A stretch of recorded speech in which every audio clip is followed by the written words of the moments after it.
Assalamualaikum warahmatullahi wabarakatuh, sahabatku para petani sawit. Apa kabar? Semoga kalian selalu dalam keadaan sehat walafiat. Nah, teman-teman, pada video kali ini saya akan membahas tentang kapan sih kita pertama kali harus melakukan pruning atau bagaimana sih sistem pruning yang harus kita lakukan.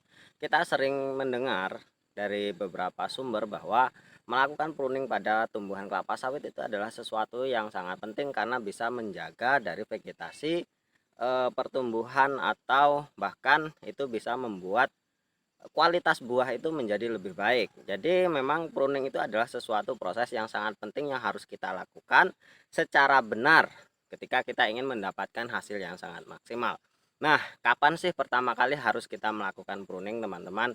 Jadi mungkin sudah banyak yang mendengar ada yang teori tentang Songgo 1, Songgo 2, Songgo 3 dan berikut dengan apa namanya itu kontroversialnya ya. Jadi ada yang mengatakan bahwa harus Songgo 1, ada yang mengatakan harus Songgo 3, Songgo 2 atau bahkan mengatakan cukup dengan Songgo 1 itu sudah baik katanya seperti itu, dan banyak yang sudah mengamalkan teori-teori sesuai dengan kepercayaan mereka masing-masing. Nah, di sini saya akan menjelaskan tentang beberapa kelebihan atau kekurangan ketika kita melakukan teori A, teori B, teori C. Dan teman-teman, pruning harus dilakukan secara benar. Sebenarnya melakukan pruning itu harus disesuaikan dengan umur kelapa sawit kita. Ketika umur kelapa sawit kita itu masih muda ya, jangan lakukan pruning terlebih dahulu sehingga sawit kita itu benar-benar sudah cukup dewasa untuk dilakukan pruning. Dan kapan sih kita harus melakukan pruning pertama kali? Kalau menurut saya kita lakukan pruning ketika umur sawit kita itu sudah 3 tahun ke atas ya.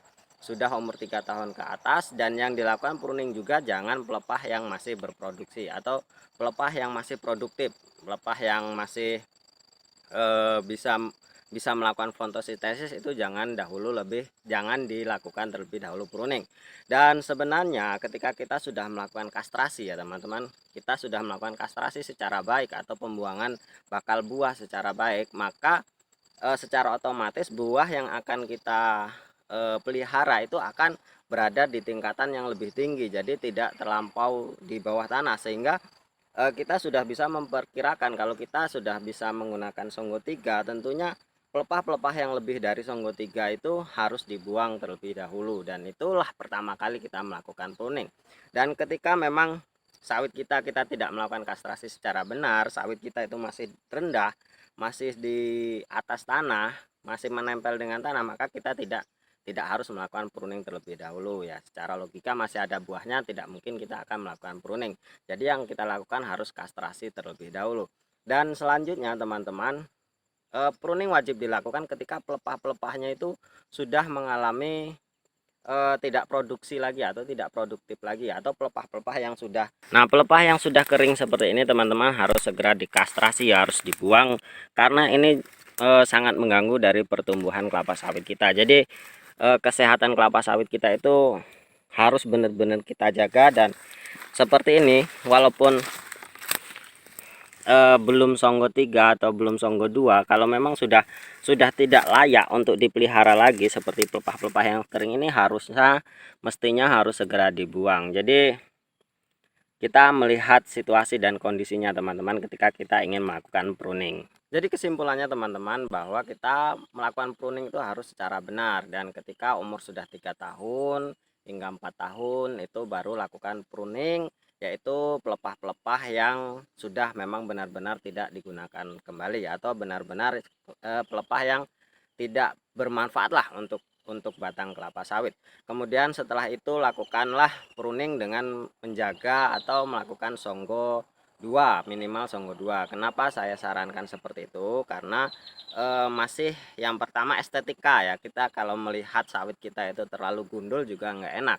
Selanjutnya juga bahwa pertumbuhan kelapa sawit itu masih membutuhkan daya fotosintesis yang lumayan tinggi supaya perkembangan atau pertumbuhan batang kelapa sawit itu bisa maksimal. Jadi ketika ada yang mengatakan nggak apa-apa dari umur muda langsung Songgo 1, saya sarankan jangan terlebih dahulu, karena kalau kita tidak melakukan pemupukan secara maksimal maka pertumbuhan kelapa sawit kita itu akan sedikit terhambat. Kecuali kalau memang benar-benar kalian itu menggunakan pemupukan atau melaksanakan pemupukan secara maksimal.